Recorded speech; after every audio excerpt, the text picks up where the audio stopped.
Thank you, and wonderful to have collected people from all over the world, wonderful people from all over the world. It's a privilege to be here with them, and in this panel with Aleida, Jorge, Patrick.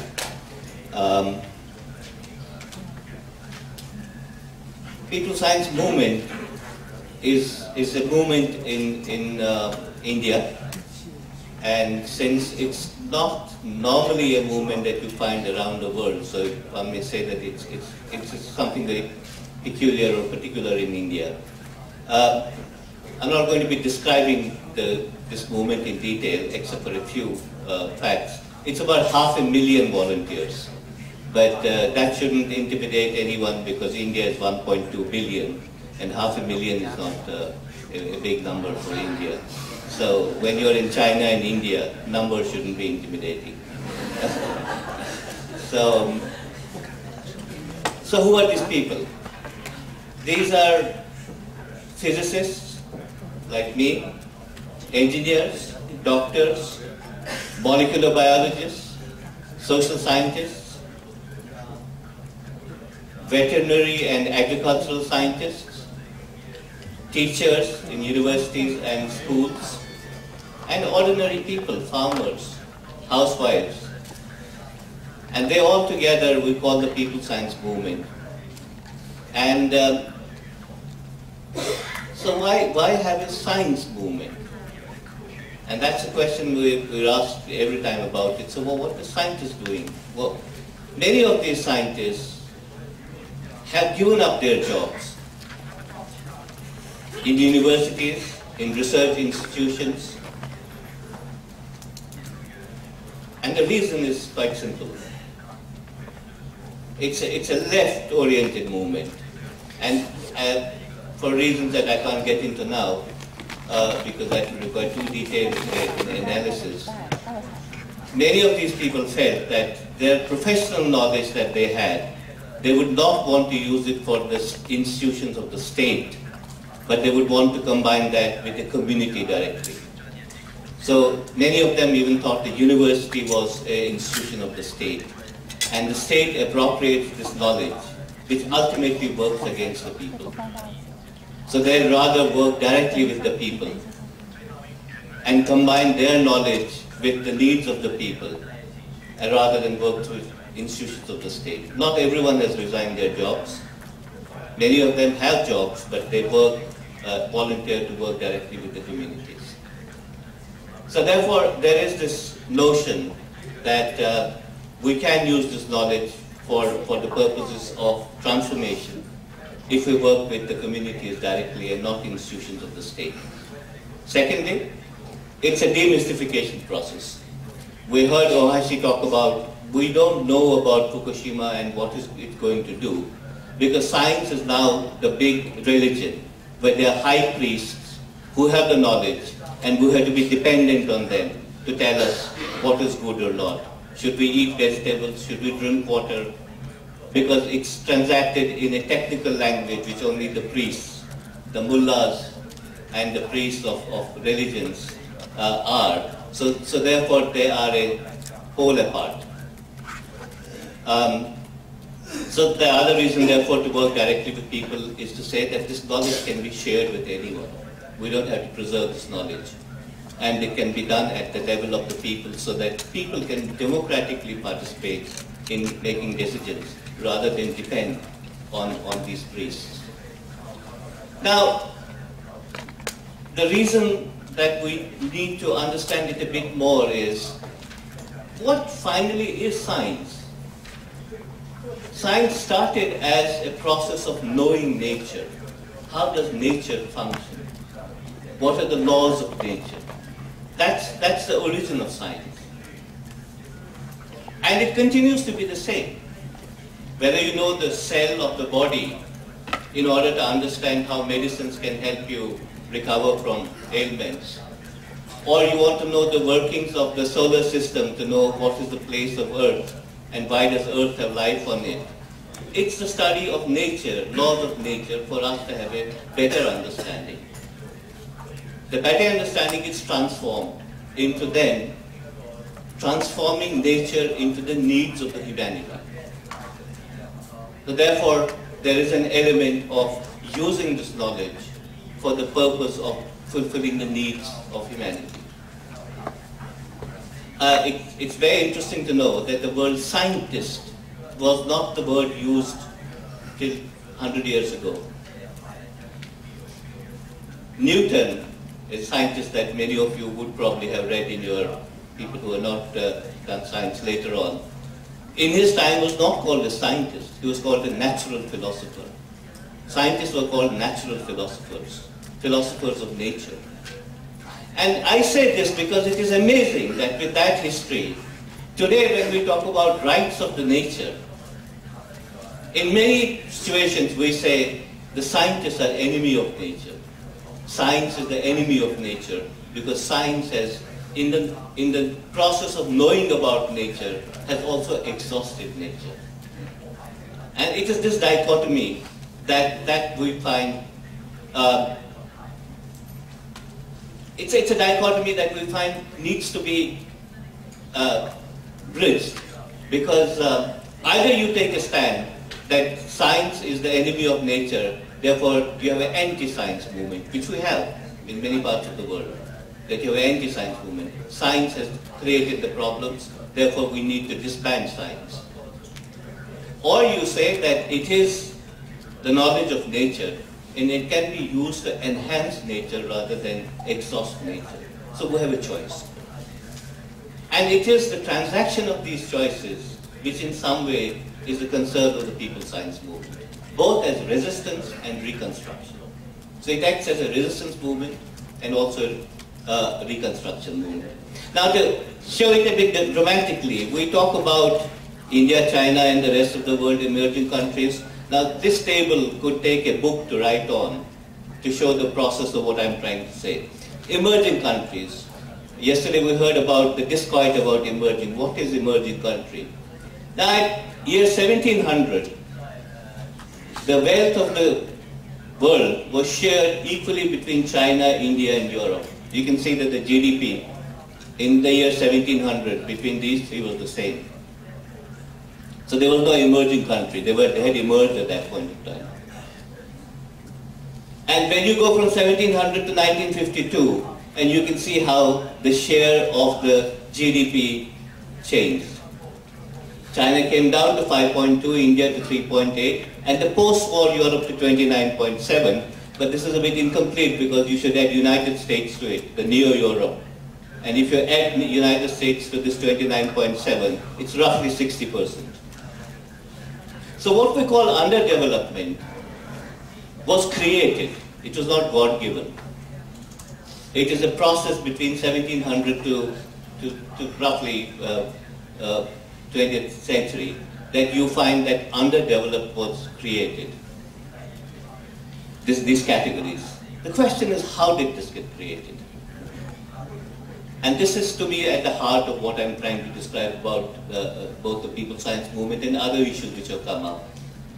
Now, we know between 1700 and 1820, the colonial time, this is not the time of the Industrial Revolution. This is not when science was available to transform manufacturing or industry, which then became economic powerhouses to make this difference. So what happened between, so essentially there are two components involved in why this happened in these 250 years. One of them is something which Keynes himself commented upon. And the modern age opened, I think, with the accumulation of capital which began in the 16th century. I believe this is initially due to the treasure of gold and silver which Spain brought from the New World into the Old. From that time until today, the power of accumulation by compound interest over 200 years is such as to stagger imagination. He wrote this essay in 1930, perhaps for us, because it said economic possibilities for our grandchildren, and we are the grandchildren of 1930. And it's a wonderful essay to read, and how he predicted what might happen by this time. So one component of this transformation between 1700 and 1952 is what we call the ecological flow. It was not manufactured goods. it was gold, silver, and anything that was valuable in the colonies, which was lifted and plundered to be taken to Europe, what we call primitive accumulation, and which was the basis of the foundations of capitalism. A process which continues today. It's not historical only. A process which continues today through depositing of carbon or plundering of mines and on all kinds of things that we take away, and which we call the ecological debt. And therefore, something within the Marxist tradition that we keep on talking in India, that we do not have to talk of capitalism only as economics of capital, goods and finances, but the flow of materials, which we don't take into account, because even within the Marxist tradition, we think of that as an externality, and it is not an externality. We should be able to bring that into our discussions. And the second part of this, of course, goes back to from 1820, 1890 to 1952, which is the Industrial Revolution, which is the manufacture of goods and the transport of goods in the colonial times, which dismantled the economies and strengthened this particular economy, which is science, which is the European science, the Enlightenment, and the use of Enlightenment to reconstruct. The question is, when we say today that China and India are re-emerging, in the sense that maybe in another 30 years, you might find that China, India, and Europe go back to the 1700 situation. Is that something to celebrate? Because by that time, in the process of that reconstruction, we might have exhausted the earth so that there is nothing left for anyone to live on. If we follow the same process of using science and knowledge to get the GDPs back where we are. So the question before us is how to use science so that it is not only the well-being of the humanity that we are bothered about, but the well-being of humanity and earth together can be guaranteed. Can we have a process by which humanity and earth can both live happily? And that's the question we need to pose. What does that mean in exact numerical terms? It means something like this. We know that the ecological footprint which Earth can sustain at a renewable level is about 1.7 hectares, global hectares per person. That's about, if everyone in this world is living at 1.7 global hectares, then this Earth is sustainable. It's the exact definition of sustainability. But we find, for example, United States per capita footprint is 10.3. It is just not possible. You require 6 Earths to sustain that living. If you have 6 Earths, you can sustain that at 10.3. And we have Bangladesh, Ethiopia, India, China, which is less than 1.7, still sustainable, but rapidly being eroded by so-called emerging countries. Question is there a scientific way, an industrial way, in which you can have everyone living at 1.7, a decent life, which can also guarantee that the earth is not exhausted, that the right of nature is also maintained? Well, that's the question we pose in the People Science Movement. Is there a way to do it? Now, there are two points to that. There was this old man called Gandhi, and he had certain talismans. And one of them was, centralized production is inherently violent, and no amount of socialism can take that violence away. Therefore, his first talisman was, if you want to live sustainably, it has to be a decentralized production and decentralized consumption. All right? So this is what we try to do in People Science Movement. We try to use the science in terms of strengthening the production at the village level, and that production being used for consumption at the village level and not for export. And this was precisely his vision of distribution and production, which therefore we combine the Gandhian Marxian viewpoint in both production and distribution of how this could be done. That requires a technical input at the local level to say how you can use items of consumption which are produced there and used there.